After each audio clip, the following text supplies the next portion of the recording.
It's Wednesday. I'm back. So the past couple of weeks, I've shared some fun stuff on Bill's Corner. Now it's time for me to jump back in the mix, my friends. Want to bring all you recruits some more tips and perfect timing. 2022 fall high school football season is already underway. We got practice already going. Several of you have scrimmages, maybe games this coming week, and certainly next week. So, for the next few Wednesdays, I'll be bringing you information on player evaluation. Perfect time. Player evaluation. All right, I've mentioned it in the past. The college coach goes through a 4-step process when recruiting new players to their program. Step 1, identification and recognition. Step 2, evaluation. Step 3, player comp. Player comparison, comparing one recruit to the next. Most cutthroat part of the whole process. And finally, step 4, your offer. Now, we've talked about being proactive and reaching out to college coaches, identification and recognition, right, guys? If you missed those, then check out the past Bill Corners on our playlist on our YouTube channel at Next Level Scouts, NXT, LVL Scouts. And you can go back there and refresh your memory. What we're going to do is we're going to dive into step 2, evaluation. And I'm going to identify how I actively evaluate my recruits and the standards I and they must hold themselves accountable for. Okay, quick background. Several years back, I studied with the Scouting Academy so I can learn directly from NFL scouts and general managers on how they evaluate NFL level talent, whether it be a college athlete being considered for the draft or a free agent a team is looking to acquire to improve their roster. Thus, I use those same evaluations and factors and process and standards when evaluating my high school recruits. Obviously, the expectations are not for them to perform to the level of NFL talent. However, if we can work under the protocols used at the highest level for our sport, then it'll only allow us to understand our strengths, our weaknesses, and areas we need to grow. And it will make us strive for our best.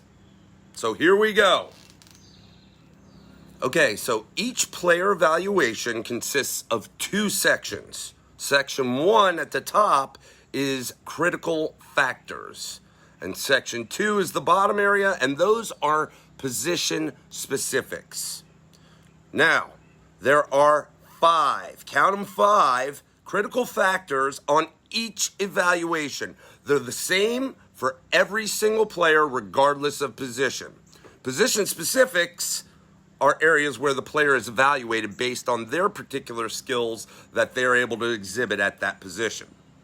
Today, we are going to dive into the 5 critical factors that every professional athlete in football is evaluated on. These are overarching attributes that are critical for every player to have somewhere in their arsenal. And the higher level of ball you play, the more critical these factors are to not just have, but to harness to the best of your ability.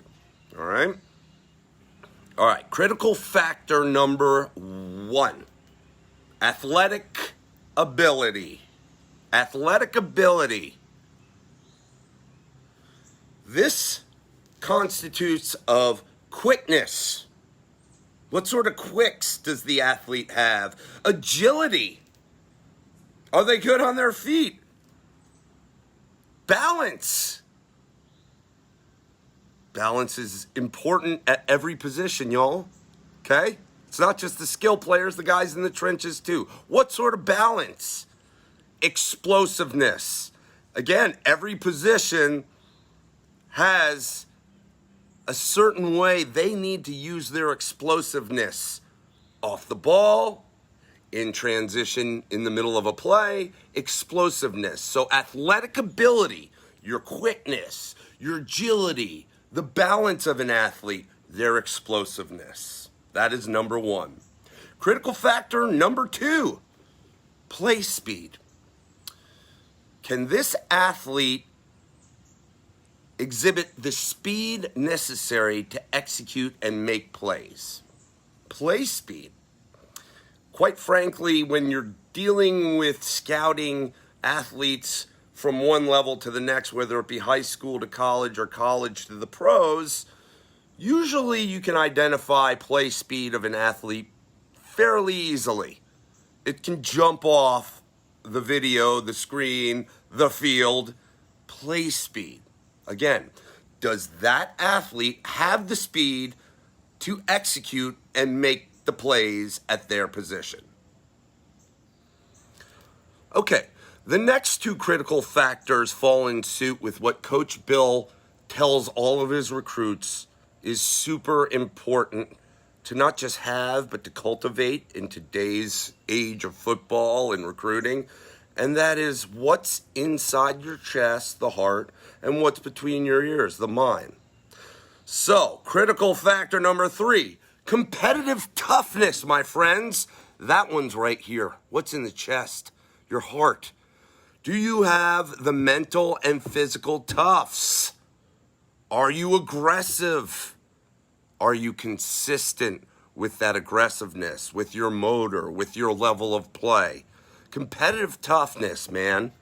If you want to play this thing at the next level and keep going, it should be ingrained in you. You have to be mentally and physically tough to play this game in and of itself. But how strong is your mental and physical toughness?